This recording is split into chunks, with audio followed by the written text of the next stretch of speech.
Welcome to This Explainer. Today, we're tackling a massive question. What really happens if you adopt a strict one meal a day protocol for a full month? We're going to strip away the internet hype, look at the objective facts, and break down the exact biological changes, the hidden risks, and the pretty surprising benefits of making this kind of extreme shift. So let's just dive right into this biological mystery. If you stopped eating everything except dinner, how would your metabolism actually respond? We're going to look past the usual dietary advice and dig straight into the fascinating science of how the human engine adapts when you drastically change how often you fuel it. Section 1. Impact of one meal a day. Risk, reward, reality. To really understand this, we need to contrast human evolutionary biology with our modern societal habits. Think about it. For the vast majority of human history, food was scarce. Our ancestors didn't have pantries stuffed with snacks, right? So their bodies evolved to function perfectly well without constant digestion. Today, though, we're conditioned to just graze from morning until night, eating 5 or 6 times a day. On the flip side, one meal a day, or OMAD, means getting all your necessary daily fuel in a single sitting. It's definitely a shock to our modern system, but biologically speaking, it's a metabolic state our ancestors knew very, very well. Section 2. Common risks and misconceptions. Now, whenever someone hears about only eating once a day, the immediate reaction is usually panic. People worry about malnutrition, losing all their muscle mass, or just crashing hard from a lack of energy. And honestly, those are entirely valid concerns. Your body is in a constant state of turnover. Every single day, you are literally breaking down and rebuilding muscle tissue, skin cells, and enzymes. It constantly needs a fresh supply of essential amino acids and fatty acids to build all that. You absolutely cannot run on empty and expect your biological systems to just magically maintain themselves. Here's the catch, and it's a huge one. If you drop down to just one meal, you cannot survive on processed junk or empty calories. So no, you can't just eat a plate of instant ramen and call it a day. That single meal has to be incredibly nutrient-dense to prevent severe deficiencies. You're basically trading feeding frequency for intense nutritional quality. If you're only eating once, it has to count. You need high-quality proteins, healthy fats, and a ton of colorful vegetables, all packed into that one window to give your body the exact materials it needs for the next 24 hours. Okay, but what about muscle loss? This is the biggest fear for anyone who works out, but the source material reveals something completely fascinating. Fasting actually triggers a massive spike in human growth hormone. And what does that do? It actively preserves your muscle tissue. For anyone terrified of losing their gym progress, this is a total paradigm shift. Instead of breaking down your muscles for energy, your body is chemically instructed to protect that lean tissue, and instead, it's forced to burn your stored body fat for fuel. And you know that dizzy, sluggish feeling people get in the first few days? It's actually not starvation at all. It's just a temporary loss of electrolytes, specifically sodium. See, as your body switches from burning sugar to burning fat, your insulin levels drop dramatically. And when insulin drops, your kidneys release a whole bunch of retained water, flushing out essential sodium right along with it.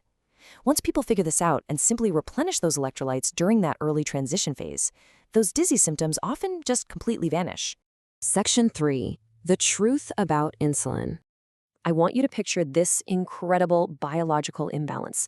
The human body has 4 distinct hormones designed to raise or maintain your blood sugar: glucagon, cortisol, human growth hormone, and adrenaline.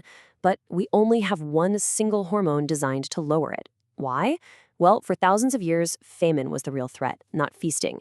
We evolved 4 different backup systems to keep our energy up when there was zero food around, but we only ever needed one mechanism to bring our blood sugar back down when we finally did find something to eat.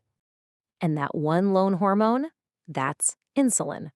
Because we eat constantly in our modern world, our insulin baseline stays chronically high. Now, here's the absolute kicker. Insulin acts like a one-way storage valve. It actively stores energy as fat, and at the exact same time, it blocks your ability to burn that stored fat. If your insulin is high, fat burning is completely shut off. Your body physically cannot access its own fat reserves as long as that hormone is heavily circulating in your bloodstream. Let's put some numbers on this. Say you grab a quick 400-calorie refined carb snack. You might burn 100 of those calories over the next hour. But because that carb-heavy snack spiked your insulin, it immediately locks the remaining 300 calories away into fat storage. You literally cannot access them for energy. This biological lockbox is exactly what creates that dreaded 2 p.m. afternoon slump. It leads right to an energy crash and intense hunger, trapping you in this endless, frustrating cycle of snacking just to stay awake. Section 4, cellular and gut rejuvenation. This is where things get really cool. Extended fasting activates a process called autophagy. Think of autophagy as your body's highly efficient internal recycling plant. When there's no new food coming in, your body goes on a scavenging hunt. It scours your system to clean up damaged cells, lingering viruses, and aging mitochondria. It essentially strips them down for spare parts and uses them to build new, highly efficient cellular engines. It's a massive factor in disease prevention and anti-aging. You're basically detoxifying yourself from the inside out. At the same time, abstaining from food gives your chronically overworked gut a desperately needed vacation. Constantly digesting food actually triggers low-grade inflammation. So by pausing, you lower inflammatory markers, called cytokines, and allow a whole diverse range of beneficial gut bacteria to flourish. Even crazier, your entire intestinal mucosal lining completely replaces itself every 2 to 5 days. Fasting gives this delicate barrier the quiet, undisturbed time it needs to properly rebuild, which is absolutely crucial for nutrient absorption and your overall immune system. Section 5, Precautions for Practice. Now, hold on a second, because we have to talk about who should absolutely avoid this. While one meal a day is powerful, it is definitely not for everyone. If you are underweight, pregnant, a diabetic on external insulin, an extreme athlete, or if you have a highly sensitive digestive tract, forcing all your calories into one massive meal can be downright dangerous. Things like fetal development or high-level sports require a steady, reliable stream of energy that just can't fit into a single sitting. And obviously, if you take external insulin and don't eat, your blood sugar can crash to highly dangerous levels. Safety first, always. Also, remember that the human body is an absolute master of adaptation. If you rigidly stick to a 30-day strict OMAD schedule, your metabolism might eventually just plateau. It's kind of like how your muscles stop growing if you do the exact same workout every single day, right? Your metabolism can get lazy and slow down if your fasting routine becomes too perfectly predictable. We want the body to stay sharp and flexible. So instead of being overly rigid, experts actually recommend cycling it. A dynamic weekly cycle might look like this. You do one nutrient-dense meal a day for days 1 through 5, getting all those great benefits of autophagy and fat burning. Then, on day 6, you intentionally switch it up and eat 2 solid meals, which reminds your metabolism that, hey, food is plentiful. Finally, on day 7, you might throw in a low-protein pseudo-fasting day, eating under 800 calories. This kind of varied schedule keeps that cellular recycling active while ensuring your metabolism stays robust and flexible. So, I want to leave you with this final, provocative thought to chew on.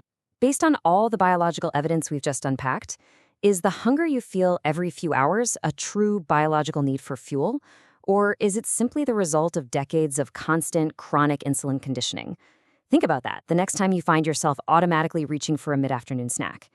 Thanks for joining me for this explainer, and remember to keep questioning the habits we all take for granted.